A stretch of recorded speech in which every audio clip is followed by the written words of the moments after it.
You have a platform that lied to the American people. And I don't mean bullshitted. I don't mean exaggerated about numbers. I don't mean saying the jobs report was slightly better. I mean lied to the American people and told you that you had a man who was fit as a fiddle in office with his finger on the button and had the nuclear codes, and you had nothing to be worried about until it became so undeniable that they swapped him out without a democratic process to save democracy. And on the other side, you do have a guy who, despite all of his flaws, even if you don't like him, has had an uphill battle and absolutely had to go through a process that threw up every single smokescreen and roadblock they could, including his political opposition, in trying to fabricate new laws. That's where we are. I don't know how much longer we can continue on this path with our country. And by the way, I understand it's not lost on me. I'm not a doomsday person as far as your general quality of life, right? The fact that you have air conditioning, access to medical care, life expectancy, the choices that you have available, you're certainly better off than people who lived in the 1940s or 50s or even 60s. That's not lost on me. What I'm talking about is, I don't know how long we can continue on this path as a country where it used to be the right and the left, different ways to kind of get to an end result. It's becoming increasingly clear to me when you see what they're trying to do with the Supreme Court, when you see the dictatorships and the socialist regimes that are undergirded, propped up by exclusively, really, the left in this country. We don't share the same vision for the United States of America. The contrasts are so clear. I was just thinking about this the other day. We're doing a current piece where we're going to spot American flags at people's houses, and on their cars, and asking their political affiliation. Take a guess. Take a guess. The numbers are always conservative. And this is something that you see. If you look at these polls right now, and I think this is what's defining the difference between the left and the right. And people say, well, do you have to go left or right? Because the polls show there's a divide, and it's largely by left and right. People on the right are the ones who answer that they're not, and I think, and you can comment below if this is you, that we're not thrilled with the direction of the country. We think that the country's headed the wrong direction. Okay. The same people who say the country is headed the wrong direction, conservatives, are the same people who still wave that flag. The people on the left who answer, we think the direction of the country, it's headed the right way, are the people who hide it.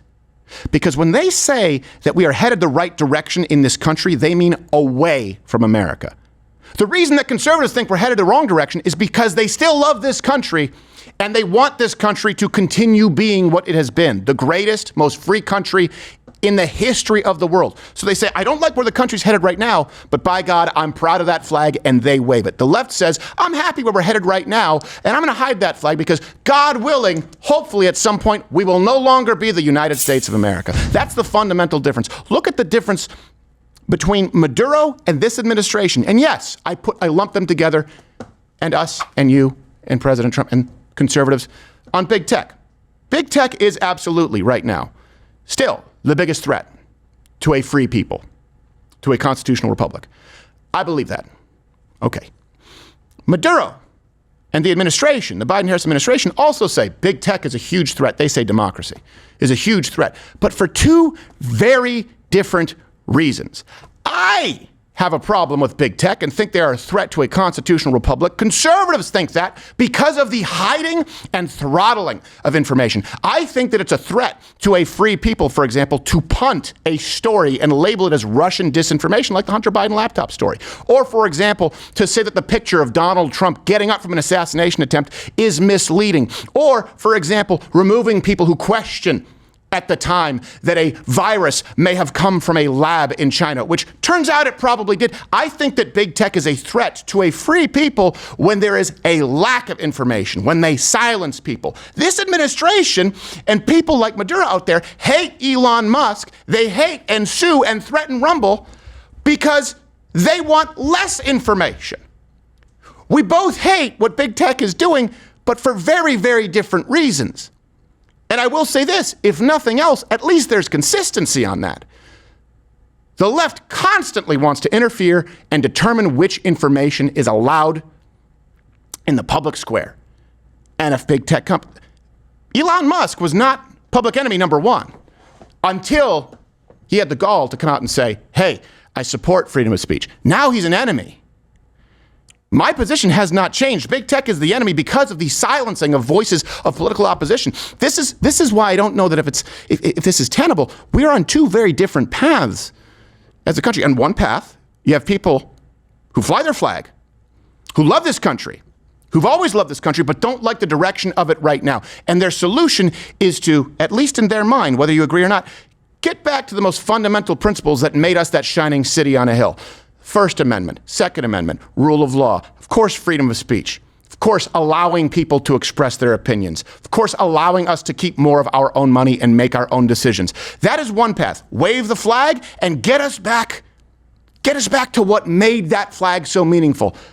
The other path is we want nothing to do with that flag. We want the United States to be like USSR. Oh, it didn't work. Sorry. Cuba. Okay, it didn't work. Venezuela. Okay, it didn't work. We want the United States. One path wants the United States to be anything other than what has made the United States unique. Think of it this way.